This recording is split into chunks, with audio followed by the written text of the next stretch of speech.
படிப்பாளியாக மட்டும் இருந்தால் போதாது. நம்ம எல்லாம் படிப்பெல்லாம் இப்போ பூரா மார்க் வாங்கிறது தான் படிக்கிறோம். மார்க் வாங்கிறது தான் படிக்கிறோம். வாழ்க்கை படிப்பு நமக்கு எவ்வளோ இருக்குது சார்?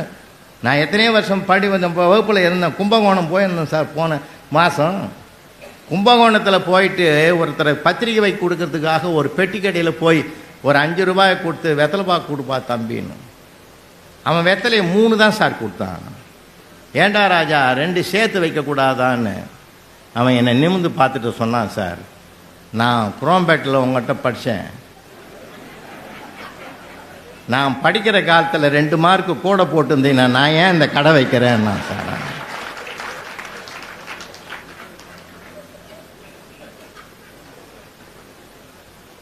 அது அன்னைக்கு கேட்காத விட்டான். அவன் கேட்டுருந்தா கொடுத்துருக்கலாம்.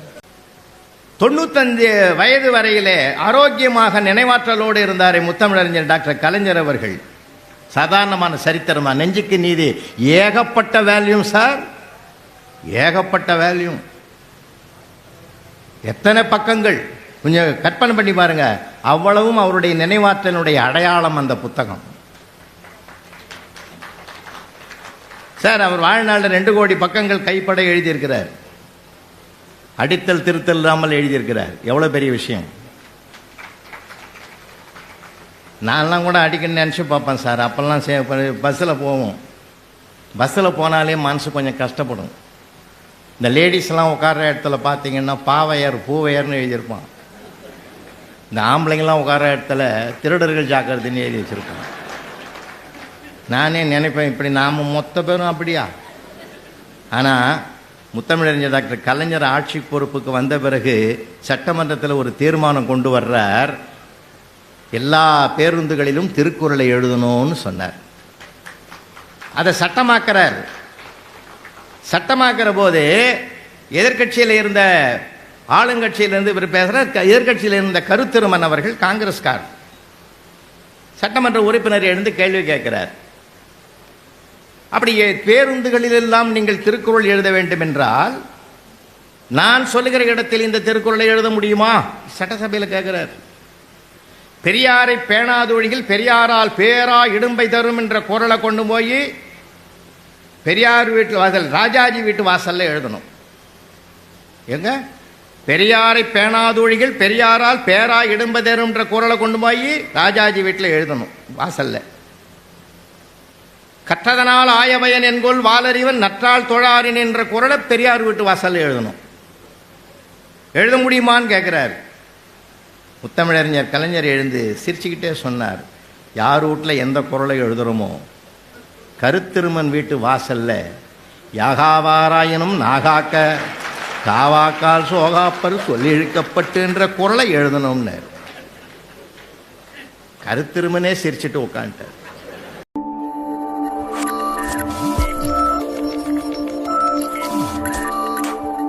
அழகான பேச்சு.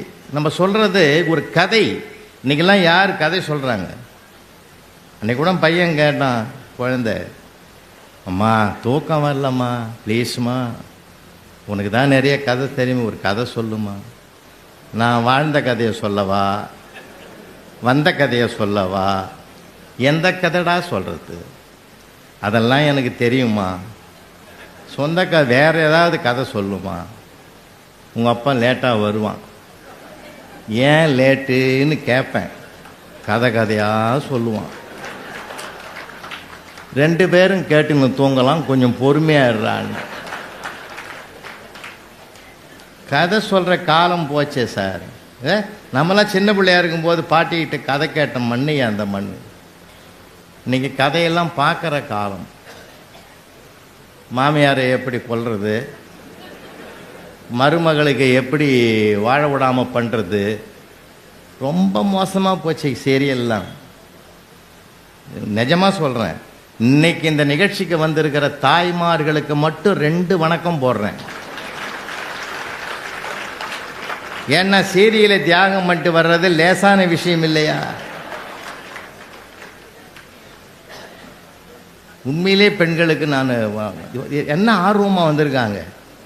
கோவில் திருவிழாவுக்கு கூட்டம் கூட்டமாக போகிற இந்த மண்ணிலே புத்தக திருவிழாவுக்கு கூட்டத்தை வரவழைத்திருக்கிற பெருமை மாவட்டந்தோறும் நடத்துகிற புத்தக திருவிழாவை ஏற்பாடு செய்திருக்கக்கூடிய நம்முடைய மாண்புமிகு தமிழக முதல்வர் அவர்களுக்கு இந்த நேரத்தில் என் நன்றியை தெரிவித்துக் கொள்ளுகிறேன். இது எவ்வளவு பெரிய விஷயம்.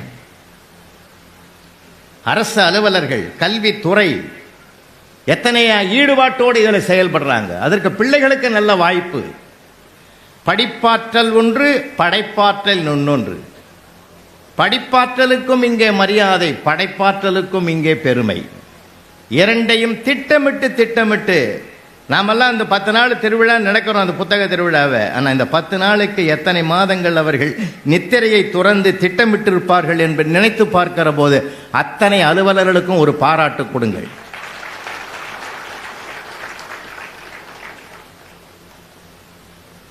அருமையான ரசிகர்கள், அதுதான் பெரிய விஷயம்.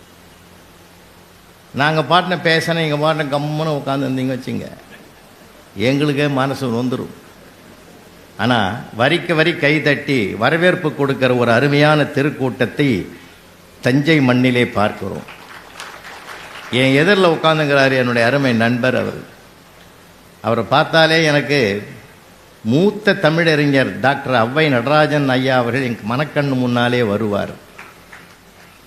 டாக்டர் ஔவை நடராஜன் ஐயா அவரிடத்திலே பல ஆண்டுகள் அவருக்கு நேர்முக உதவியாளராக இருந்து அவருக்கு வலதுகரமாக இருந்து ஆய்வு பணியை மேற்கொண்டவர் நம்முடைய சிவகுமார் அவர்கள். அவங்க ஐயா வந்திருக்காங்க. தஞ்சை என்றாலே மண்வளம் நிறைந்தது, மனவளம் நிறைந்த மக்கள். இந்த ஊரில் நடக்கிற திருவிழாவை, புத்தக திருவிழாவில் நாங்கள் பேச வந்ததுக்கு பெரிய பாக்கியம் பண்ணி இருக்கணும். அருமையாக சொன்னாங்க, மரண வியாபாரி மரணம் அடைந்து விட்டார். பத்திரிகையில் நிறைய கூத்து நடக்கும். 1947க்கெல்லாம் விடுதலை காலத்துக்கு முன்னாடிலாம் சென்னையில் ஒரு பிரபலமான ஒருத்தரை போட்டு அவர் இறந்துட்டார், காலமாயிட்டார்னு போட்டான். அவர் உயிரோடு தான் இருக்கிறார். இது செய்தி கேள்விப்பட்ட உடனே மறுநாள் பேப்பரில் போட்டான், திருத்தம், மேற்படி மனிதர் உயிரோடு இருக்கிறார் என்பதையும் வருத்தத்துடன் தெரிவித்துக் கொள்கிறோன்னு போட்டான். அதனால் இன்றைக்கி இருக்கிற நிறைய விஷயங்கள் சார், தமிழ் நம்முடைய தமிழை தாய்மொழியாக கொண்டிருப்பதற்கு நம்ம தவம் பண்ணியிருக்கணும். எல்லா மொழியும் அவரவர் மொழி அவரவருக்கு உயர்ந்தது தான். கன்னடமும் கலிதெலுங்கும் கவின் மலையாளமும் துளுமும் உன் உதரத்தை உதித்தெழுந்து ஒன்று பல ஆயிடனும் ஆரியம் போல் உலக வழக்கழிந்து அழியாவும் சீரிழமை திறமையந்து செயல் மறந்து வாழ்த்துதுமேனு நம்ம ஒரு பெருமைக்குரிய மொழி, அவரவர் தாய்மொழி. அதனால தான் சுந்தர தெலுங்குன்னா இல்லையா, கவின் மலையாளம்னா எல்லாம் அவங்கவுங்க தாய்மொழி அவங்கவுங்களுக்கு உயர்ந்தது. ஆனால் நாம் இந்த பிறவியில் தமிழை பேசுறதுக்கு, தமிழை எழுதுறதுக்கு, பாரதி சொன்னால் எழுத்தும் தெய்வம் எழுதுகோலும் தெய்வம். தெய்வமாக பார்க்கணும் சார் ஒவ்வொரு எழுத்தையும். அதனால் ஒரு புள்ளி எடுத்தாலும் பிரச்சனை, ஒரு காமாவை போட்டாலும் பிரச்சனை, அது போடாட்டாலும் பிரச்சனை. இன்றைக்கி யாருக்கு தெரியுது? எழுதும் போதே நமக்கே தகராறாகுது. தகராறுக்கு எந்த ரா, சின்ன ராவா பெரிய ராவா? பையனே போய் வாத்தியாரை கேட்டிருக்கிறான், சார் எந்த ரா சார் போடுறது? சின்ன தகராறாக இருந்தால் சின்ன ரா போடுறா, பெரிய தகராறாக இருந்தால் பெரிய ரா போடு. பையன் மகா கெட்டிக்காரன், தகராறு சுமாராக இருந்தால் என்ன பண்ணுறது?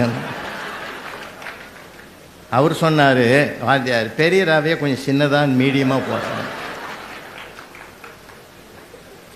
கல்யாண பத்திரிகையில் புரு பார்க்க போனால் சார் மேலே போட்டிருந்தான் எம்பெருமான் துணைன்னு, புள்ளி இல்லை சார்.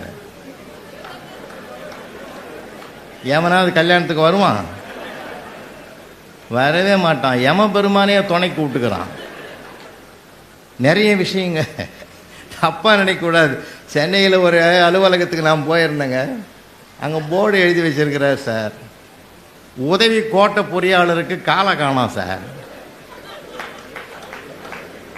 உதவி கோட்ட பொறியாளருக்கு கால் இல்லை, பட்சா உதவி கேட்ட பொறியாளர்னு இருக்குது. சில இடங்களில் துணைக்கால் போடணும். நமக்கு இப்போ எல்லாம் யாருக்குமே இப்போ போச்சுங்க விஷயம். இவனுக்கு எழுதவே தெரியல, படிக்கவே தெரியல, அப்புறம் எங்கேருந்து புஸ்தகம் வாங்கி வாசிக்க போகிறான்? அதனால் பிள்ளைகளுக்கு தமிழ் உணர்வை முதல்ல ஊட்டுங்க. புத்தகங்களை வாசிக்கிற பழக்கத்தை உருவாக்குங்கன்னு உங்களை காலடி தொட்டு நான் கேட்குறேன். ஐயா, நாங்கள்லாம் படித்ததுனால தான் இன்றைக்கி மேடையில் பேசக்கூடிய அளவுக்கு வந்திருக்கிறோம். நான் இந்த மேடையில் பேசுகிறதுக்கு மிக முக்கியமான காரணம், நான் 36 ஆண்டுகள் நான் பயன்படுத்திய வகுப்பறை. ஏன்னா ஒரு ஆணையோ பெண்ணையோ உலகத்திற்கு உருவாக்கி தருவது 2 இடம், ஒன்று கருவறை, இன்னொன்று வகுப்பறை. 2 இடமும் சரியா இருக்கணும். சரியா இருந்தா ஒரு பையனையோ பெண்ணையோ உலகம் ஒண்ணுமே பண்ண முடியாது. இந்த புத்தகங்கள் என்பது சாதாரணமானதில்லை. புத்தகம் அகத்தை புதுமையாக்குவது. ஒரு பக்கத்தில் ஒரு வரி படித்தாலே போதும் சார், அது ஒரு மனிதனை அப்படி புரட்டி போடும். பேரறிஞர் அண்ணா அவர்கள் புற்றுநோயினால் அவதிப்பட்டு அறுவை சிகிச்சைக்காக நாள் குறிக்கப்பட்டது, நேரம் குறிக்கப்பட்டது. அறிஞர் அண்ணா அவர்கள் சொன்னார்கள், இன்னும் ஒரு நாள் ஆபரேஷனை தள்ளி போடலாமா? அவர் டாக்டர் நினைச்சார், இன்னைக்கு என்னென்ன சந்திராஷ்டமம் இருக்குதோ அல்லது வேற ஏதாவது, இவங்க அதெல்லாம் பார்க்க மாட்டாங்களே, ஏன் தள்ளி போட சொன்னீங்கன்னு கேட்டார். நான் வாசித்து கொண்டிருக்கிற புத்தகம் முடிவதற்கு இன்னும் ஒரு நாள் ஆகும், அதனால் அதை முடித்து விட்ட பிறகு எனக்கு ஆபரேஷனை வைங்கன்னாரு. மரணத்தின் எல்லையில் நிற்கிற போது கூட அந்த மனதுக்கு சுகமான அந்த நூலோடு தொடர்பு வைத்திருந்த பெருமிதம் இருக்கிறதே, அதுதாங்க வாசிப்பு. பிள்ளைகளுக்கு நிறைய படிக்க கற்றுக் கொடுக்கணும். ஏன்னா இன்னைக்கு எல்லாமே ரொம்ப தலைகீழ போச்சு. படிக்கின்ற பிள்ளைகள் உருவாகிறார்கள், ஆனால் பண்பான பிள்ளைகள் வருகிறார்களா என்பதுதான் கேள்வியா இருக்குது. எல்லாமே கேள்விக்குறியாகிற இந்த நேரத்தில் பிள்ளைகளுக்கு நல்ல புத்தகங்கள் வாங்கி கொடுங்க. ஒரு பக்கம் 2 பக்கம் அவனை படிக்க சொல்லுங்க. அதை பற்றி என்னடா படிச்சேன்னு பேச சொல்லுங்க. அதை ஒரு குறிப்பு எழுத சொல்லுங்க. ஆரம்பத்தில் கேட்க மாட்டான், போக போக கேட்டான்னா அது அவனுக்கு ஒரு ஆர்வத்தை தூண்டி விட்டா போதும். நான் இன்றைக்கு இருக்கிற நிலைமை அப்படி இருக்கு. அவனுக்கு முதல்ல ரசனை வேணும் சார். நாம் நினைக்கிறோம் எல்லாம் நமக்கு தெரியும், எல்லாத்தையும் நான் ஏராளமாக படிச்சுட்டேன் தெரியுமா? ஒன்றும் இல்லை. அதனால தான் நான் சொன்னது, கற்றது கடுகளவு, கல்லாதது மலையளவு இருக்கு, கடலளவு இருக்கு. இன்னும் நம்ம அது ஓரம் கூட போகலை. ஒரு சின்ன பாதி 1330 குறளை எழுதியிருக்கிறாரு. நம்ம மொத்தமும் படிச்சிருக்கிறோமா? அதனால தான் சொல்றது ரசனை. எத்தனை கோடி இன்பம் வைத்தாய் எங்கள் இறைவான் நாம் பாரதி. வாழ்நாள் முழுவதும் வாசித்தாலும் அத்தனை நூல்களையும் படிக்க வயது பத்தாது. இருக்கிற வயதிலாவது நிறைவான புத்தகங்களை வாசித்து அதை மற்றவரிடத்தில் பரிமாறிக்கொள்வதற்கு, வாழ்க்கையில் பின்பற்றுவதற்கு அதை பயன்படுத்தி கொண்டால் வாழ்க்கை வளமாகும். அதனால்தான் வான்கலந்த மாணிக்க வாசகனின் வாசகத்தை நான் கலந்து பாடுங்கால் நற்கருப்பம் சாற்றினிலே தேன் கலந்து பால் கலந்து செழுங்கனித்தின் சுவை கலந்து ஊன் கலந்து உயிர் கலந்து ஒட்டாமல் இனிப்பதுவேன்னு மணிவாசகருடைய திருவாசகத்தை உருகி உருகி படித்த அருட்பிரகாச வள்ளலார் அப்படி படிக்கணும்னு சொல்லி கொடுத்திருக்கிறார். நாம வேற அது வேற அப்படின்னு நினைக்கக்கூடாது. ரெண்டும் ஒன்றா இருக்கணும். அதுதான் உண்மை. அழகா சொன்னாங்க கவிதா ஜவஹர். உண்மையிலே அந்த பிள்ளைங்க ஒரு அரங்கம் முழுவதும் சேர்ந்து கைத்தட்டல் கொடுங்க. ஏன்னா இந்த காலத்தில் பெண்மணிகள், எனக்கு அந்த அம்மாவை மேலே ரொம்ப மரியாதை இப்போ கூடி போயிருக்கு. ஒரு 8 நிமிஷம் எனக்கு சேர்த்து கொடுத்துருக்காங்க பத்தியா. எங்கள் வீட்டில் என்னை பேசவே விட மாட்டாங்க சார். அதான் சகோதரியினுடைய பெருமை. அழகான செய்திகள். நான் பார்த்தேன், ஒரு தேன் கூடு பார்க்குறோம். நீங்கள் நல்லா கவனிங்க. நமக்கு எல்லாமே தெரியும்னு நினைக்கிறோம். தேன் கூட்டை நல்லா நாளைக்கு போய் பாருங்க. அருங்கோணத்தில் தான் இருக்கும் தேன் கூடு. எண்கோணத்திலேயோ நாற்கோணத்திலேயோ தேன் கூடு இருக்காது. நாற்கோணத்திலேயோ எண்கோணத்திலேயோ கட்டினா அந்த தேன் சிந்திடும். அருங்கோணத்தில் கட்டினாதான் சேர்த்து வைக்கிற தேன் சிந்தாது என்ற ஞானம் தேனீக்களுக்கு தெரிந்திருக்கிற விஷயம். அந்த தேனியை சாதாரணமா சேர்க்குது. அது எத்தனையா லட்சக்கணக்கான பூக்களில் இருந்து கொண்டு வந்து அந்த தேனை சேர்க்கிறது.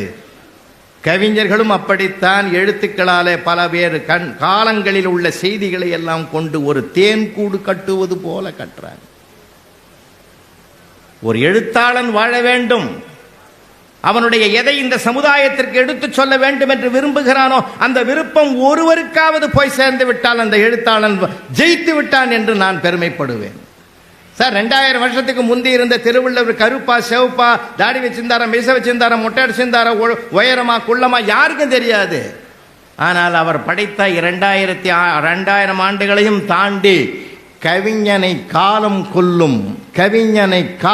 கொல்லும், ஆனால் அவனுடைய படைப்போ காலத்தை கொன்று வென்று நிற்கும் என்பதற்கு உதாரணம் அது.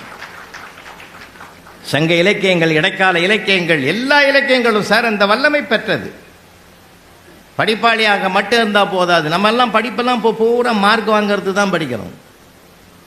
மார்க் வாங்கிறது தான் படிக்கிறோம். வாழ்க்கை படிப்பு நமக்கு எவ்வளோ இருக்குது சார். நான் எத்தனையோ வருஷம் வகுப்பில் இருந்தேன். கும்பகோணம் போயிருந்தேன் சார். போன மாதம் கும்பகோணத்தில் போயிட்டு ஒருத்தரை பத்திரிகை வை கொடுக்கறதுக்காக ஒரு பெட்டி கடையில் போய் ஒரு 5 ரூபாயை கொடுத்து வெத்தலைப்பாக்கு கொடுப்பா தம்பின்னு. அவன் வெத்தலையை 3 தான் சார் கொடுத்தான். ஏண்டா ராஜா 2 சேர்த்து வைக்கக்கூடாதான்னு அவன் என்னை நிமிந்து பார்த்துட்டு சொன்னான், சார் நான் குரோம்பேட்டில் உங்கள்கிட்ட படித்தேன். நான் படிக்கிற காலத்தில் 2 மார்க்கு கூட போட்டிருந்தீங்கன்னா நான் ஏன் இந்த கடை வைக்கிறேன்னா சார்.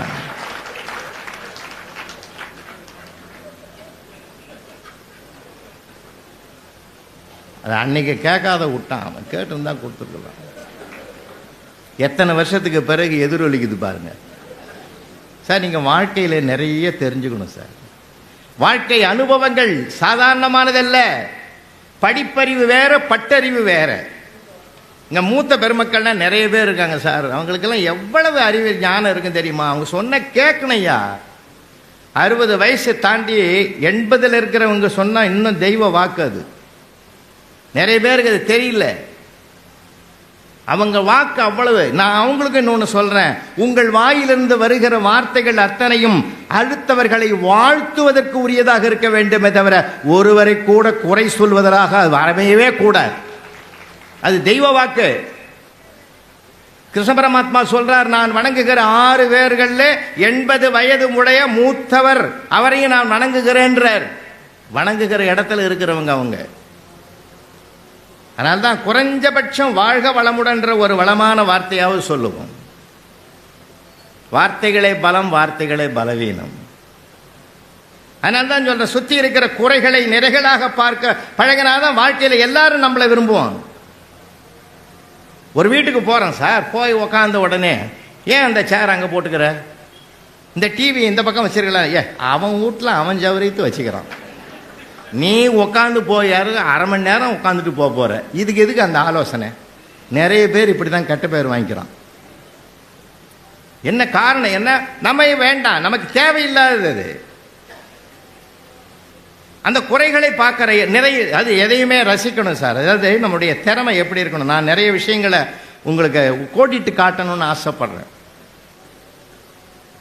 95 வயது வரையிலே ஆரோக்கியமாக நினைவாற்றலோடு இருந்தார் முத்தமிழறிஞர் டாக்டர் கலைஞர் அவர்கள்.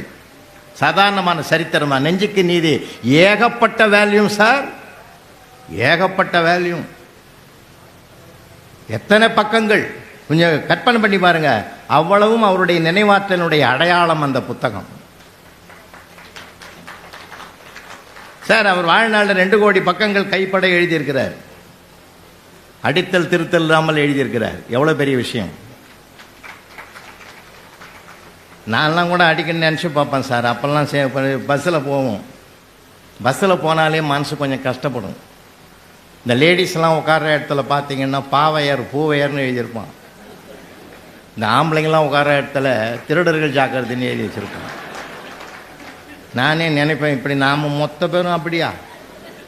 ஆனால் முத்தமிழறிஞர் டாக்டர் கலைஞர் ஆட்சி பொறுப்புக்கு வந்த பிறகு சட்டமன்றத்தில் ஒரு தீர்மானம் கொண்டு வர்றார்.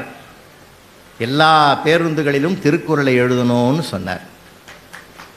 அதை சட்டமாக்குறார். சட்டமாக்குற போது எதிர்கட்சியில் இருந்த, ஆளுங்கட்சியிலிருந்து இவர் பேசுகிறார், எதிர்கட்சியில் இருந்த கருத்திருமன் அவர்கள் காங்கிரஸ்கார் சட்டமன்ற உறுப்பினர் எழுந்து கேள்வி கேட்கிறார். அப்படி பேருந்துகளிலெல்லாம் நீங்கள் திருக்குறள் எழுத வேண்டும் என்றால் நான் சொல்லுகிற இடத்தில் இந்த திருக்குறளை எழுத முடியுமா? சட்டசபையில் கேட்கிறார். பெரியாரை பேணாதொழிகள் பெரியாரால் பேரா இடும்பை தரும் என்ற குறளை கொண்டு போய் பெரியார் வீட்டு வாசல், ராஜாஜி வீட்டு வாசல்ல எழுதணும். எங்க? பெரியாரை பேணாதொழிகள் பெரியாரால் பேரா இடும்பை தரும் என்ற குறளை கொண்டு போய் ராஜாஜி வீட்டில் எழுதணும் வாசல்ல. கற்றதனால் ஆயவயன் என்கொள் வாலறிவன் நற்றால் தொழாரின் என்ற குறளை பெரியார் வீட்டு வாசல்ல எழுதணும். எழுத முடியுமான்னு கேட்கிறார். முத்தமிழறிஞர் கலைஞர் எழுந்து சிரிச்சுக்கிட்டே சொன்னார், யார் வீட்டில் எந்த குறளை எழுதுறோமோ கருத்திருமன் வீட்டு வாசல்ல யாகாவாராயினும் நாகாக்க காவாக்கால் சோகாப்பர் சொல்லி இழுக்கப்பட்டுன்ற குரலை எழுதணும்னு கருத்திருமனே சிரிச்சுட்டு உட்காந்துட்டார். இது எந்த புஸ்தகத்தில் எழுதியிருப்பான்? பிறவி ஞானம், அறிவு வேற, ஞானம் வேற. உள்ளத்தார் பொய்யா தொழுகின் உலகத்தார் உள்ளத்துள்ளெல்லாம் உளன் முயுவ விளக்க உரை. ஒருவன் தன் உள்ளம் அறிய பொய் இல்லாமல் நடப்பானானால் அத்தகையவன் உலகத்தாரின் உள்ளங்களில் எல்லாம் இருப்பவனாவான்.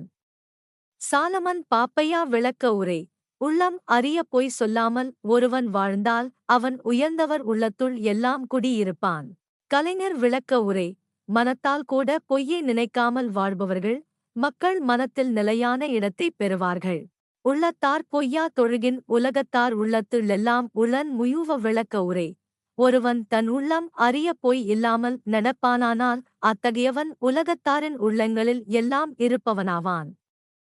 சாலமன் பாப்பையா விளக்க உரை. உள்ளம் அறிய பொய் சொல்லாமல் ஒருவன் வாழ்ந்தால் அவன் உயர்ந்தவர் உள்ளத்துள் எல்லாம் குடியிருப்பான். கலைஞர் விளக்க உரை. மனத்தால் கூட பொய்யை நினைக்காமல் வாழ்பவர்கள் மக்கள் மனத்தில் நிலையான இடத்தைப் பெறுவார்கள். உள்ளத்தார் பொய்யா தொழுகின் உலகத்தார் உள்ளத்துள்ளெல்லாம் உளன் முயுவ விளக்க உரை. ஒருவன் தன் உள்ளம் அறிய பொய் இல்லாமல் நடப்பானானால் அத்தகையவன் உலகத்தாரின் உள்ளங்களில் எல்லாம் இருப்பவனாவான். சாலமன் பாப்பையா விளக்க உரை. உள்ளம் அறிய பொய் சொல்லாமல் ஒருவன் வாழ்ந்தால் அவன் உயர்ந்தவர் உள்ளத்துள் எல்லாம் குடியிருப்பான். கலைஞர் விளக்க உரை. மனத்தால் கூட பொய்யை நினைக்காமல் வாழ்பவர்கள் மக்கள் மனத்தில் நிலையான இடத்தைப் பெறுவார்கள். உள்ளத்தார் பொய்யா தொழுகின் உலகத்தார் உள்ளத்துள்ளெல்லாம் உளன் முயுவ விளக்க உரை. ஒருவன் தன் உள்ளம் அறிய பொய் இல்லாமல் நடப்பானானால் அத்தகையவன் உலகத்தாரின் உள்ளங்களில் எல்லாம் இருப்பவனாவான். சாலமன் பாப்பையா விளக்க உரை. உள்ளம் அறிய பொய் சொல்லாமல் ஒருவன் வாழ்ந்தால் அவன் உயர்ந்தவர் உள்ளத்துள் எல்லாம் குடியிருப்பான். கலைஞர் விளக்க உரை. மனத்தால் கூட பொய்யை நினைக்காமல் வாழ்பவர்கள் மக்கள் மனத்தில் நிலையான இடத்தைப் பெறுவார்கள்.